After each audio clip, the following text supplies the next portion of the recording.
नमस्कार दोस्तों, स्वागत है आपका आज के मुख्य समाचार में, जिसमें सबसे पहली और बड़ी खबर में आपको बताएंगे कि शंभू बॉर्डर पर किसानों और पुलिस में फिर टकराव, छोड़े गए आंसू गैस के गोले, किसान बोले हम हर तरह की कुर्बानी के लिए तैयार। खबर में आगे जिक्र होगा कि जिसका डर था वही हुआ, बीजेपी बंद कर देगी फ्री बिजली, चुनाव से पहले अरविंद केजरीवाल का हमला।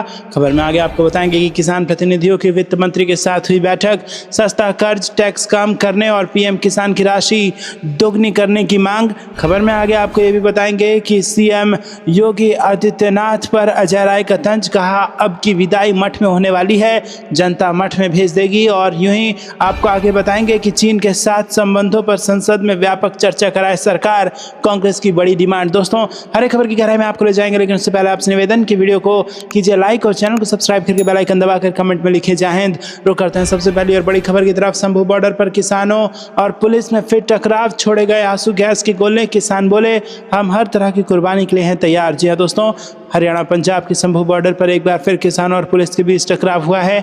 किसानों ने जैसे ही दिल्ली चलो मार्च शुरू किया, पुलिस ने उन्हें रोक लिया।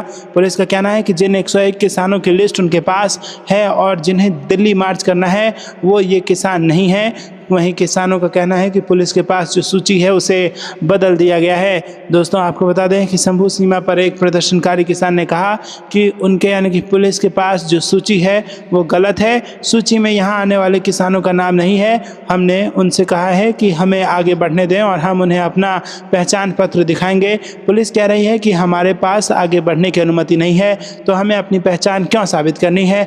हम बातचीत के जरिए चीज़ों को सुलझाने की कोशिश कर रहे हैं, लेकिन किसी भी तरह हम आगे बढ़ेंगे। मैंने पुलिस से कहा है कि वो हरियाणा चले जाएं क्योंकि ये पंजाब की ज़मीन है। तो दोस्तों, यहाँ पर शंभू बॉर्डर पर प्रदर्शनकारी किसानों का ये बयान है। इसी के साथ शंभू बॉर्डर पर किसान नेता सरवन सिंह पंढेर ने कहा कि हमारे 101 किसानों और मजदूरों का जत्था पहुंच चुका है। हमने पहले ही सूचना जारी कर दी है। अगर उन्होंने तय किया है कि वो हमें आगे बढ़ने देने से पहले आईडी की जांच करेंगे तो उन्हें हमें बताना चाहिए कि हम इसमें सहयोग करेंगे। हमने अनुशासन दिखाया है और आगे भी दिखाते रहेंगे। वो आज आंसू गैस का अधिक उपयोग कर रहे हैं क्योंकि हवा का रुख हमारी ओर है। हम किसी भी तरह की कुर्बानी के लिए तैयार हैं। समाधान पीएम के पास है, वो समस्या का निपटारा करें या हमें दिल्ली मार्च करने दें। रुक करते हैं अगली ब्रेकिंग न्यूज़ की तरफ। जिसका डर था वही हुआ, बीजेपी बंद कर देगी फ्री बिजली, चुनाव से पहले अरविंद केजरीवाल का हमला। जी हाँ दोस्तों, आम आदमी पार्टी के राष्ट्रीय संयोजक अरविंद केजरीवाल ने विधानसभा चुनाव से पहले बड़ा दावा किया और कहा कि बीजेपी ने खुद ऐलान कर दिया है कि वो सब कुछ बदल देंगे, यानी फ्री बिजली भी बंद कर देंगे। ऐसा उन्होंने बीजेपी के नए नारे अब नहीं सहेंगे, बदल के रहेंगे पर सवाल खड़े करते हुए कहा। उन्होंने कहा है कि जिसका डर था वही हुआ, बीजेपी ने आधिकारिक तौर पर ऐलान कर दिया है कि वो सब कुछ बदल देंगे। सोशल मीडिया प्लेटफॉर्म एक्स पर अरविंद केजरीवाल ने कहा कि आज बीजेपी ने नारा दिया है, बदल के रहेंगे, जिसका डर था वही हुआ। मैंने पहले ही कहा था अगर इनको वोट दे दिया तो दिल्ली की जनता के साथ मिलकर 10 साल में आम आदमी पार्टी की सरकार ने जो काम किया है वो सब काम ये लोग बंद कर देंगे। उन्होंने आगे कहा कि आज उन्होंने आधिकारिक तौर पर ऐलान कर दिया है कि वो सब कुछ बदल देंगे, यानी 24 घंटे बिजली बंद हो जाएगी, फिर लंबे लंबे पावर कट लगने लगेंगे, फ्री बिजली बंद हो जाएगी, हज़ारों रुपये महीने के बिजली बिल आने लगेंगे, महिलाओं का फ्री बस सफ़र बंद हो जाएगा, सभी सरकारी स्कूल फिर से बर्बाद हो जाएंगे, सभी मोहल्ला क्लिनिक बंद कर दिए जाएंगे, सभी सरकारी अस्पतालों में मिलने वाली फ्री दवाइयाँ और इलाज बंद हो जाएगी। बहुत सोच समझकर वोट देना, इन्होंने अपनी मंशा साफ कर दी है। बता दें अरविंद केजरीवाल लगातार इसी बात पर जोर देते रहे हैं कि अगर बीजेपी इस बार सत्ता में आ गई तो वह आम आदमी पार्टी द्वारा चलाई जा रही सभी मुफ्त योजनाओं को बंद कर देगी। और इस बीच बीजेपी की तरफ से दिए गए नए नारे के बाद अरविंद केजरीवाल को बीजेपी पर निशाना साधने का एक और मौका मिल गया। रुक करते हैं अगली ब्रेकिंग न्यूज़ की तरफ। किसान प्रतिनिधियों की वित्त मंत्री के साथ हुई बैठक, सस्ता कर्ज, टैक्स कम और पीएम किसान की राशि दोगुनी करने की मांग। जी हाँ दोस्तों, वित्त मंत्री निर्मला सीतारमण ने शनिवार को बजट से पहले होने वाली बैठकों के क्रम में किसान प्रतिनिधियों और कृषि हितधारकों के साथ बैठक की। इस दौरान किसानों ने सरकार से सस्ता दीर्घकालिक ऋण उपलब्ध कराने, टैक्स कम करने और पीएम किसान आय सहायता को दोगुना करने का आग्रह किया। बैठक में 2 घंटे तक विभिन्न प्रस्तावों पर विस्तृत चर्चा हुई। इस दौरान वित्तीय राहत, बाजार सुधार और रणनीतिक निवेश जैसी कृषि क्षेत्र की कई चुनौतियों का समाधान करने पर विचार किया गया। भारत कृषक समाज के चेयरमैन अजय वीर जाखड़ ने कृषि उत्पादकता और किसान कल्याण को बढ़ावा देने के लिए लक्षित हस्तक्षेप की जरूरत पर जोर दिया।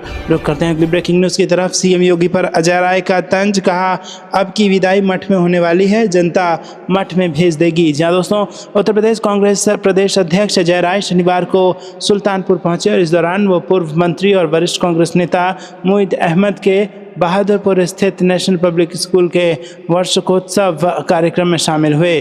कार्यक्रम से निकलने के बाद वो मीडिया से रूबरू हुए। इस दौरान उन्होंने तमाम राजनीतिक मुद्दों पर अपनी प्रतिक्रिया दी।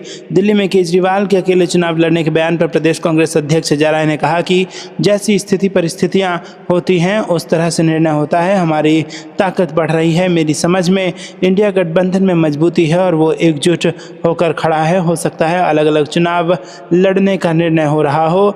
वहीं अडानी को लेकर केवल कांग्रेस के सवाल उठाने और अन्य दलों द्वारा प्रतिक्रिया न देने के सवाल पर अजय राय ने कहा कि मेरे नेता राहुल गांधी और खड़गे सबको जोड़कर एक साथ लेकर चल रहे हैं। अडानी और मोदी एक हैं। अडानी का चेहरा मोदी है। पार्लियामेंट और देश के अंदर पूरे देश का शोषण हो रहा है। महंगाई बेरोजगारी चरम पर है। अडानी का एकाधिकार हो रहा हर जगह और इतने भ्रष्टाचार हैं, जितने पैसे हैं सब अडानी को दिए जा रहे हैं। यूएस में जो मुकदमे दर्ज हुए हैं, वारंट जारी हुआ है, उस पर कार्रवाई होनी चाहिए। रुक करते हैं अगली ब्रेकिंग न्यूज़ की तरफ। चीन के साथ संबंधों पर संसद में व्यापक चर्चा कराए सरकार, कांग्रेस की बड़ी डिमांड। जी हाँ दोस्तों, यहाँ पर कांग्रेस ने भारत चीन संबंधों पर विदेश मंत्री एस जयशंकर के संसद में दिए गए बयान को लेकर रिएक्ट किया है। विपक्षी पार्टी ने मांग की है कि संसद को दोनों देशों के बीच संबंधों के संपूर्ण आयाम पर बहस करने का अवसर दिया जाना चाहिए।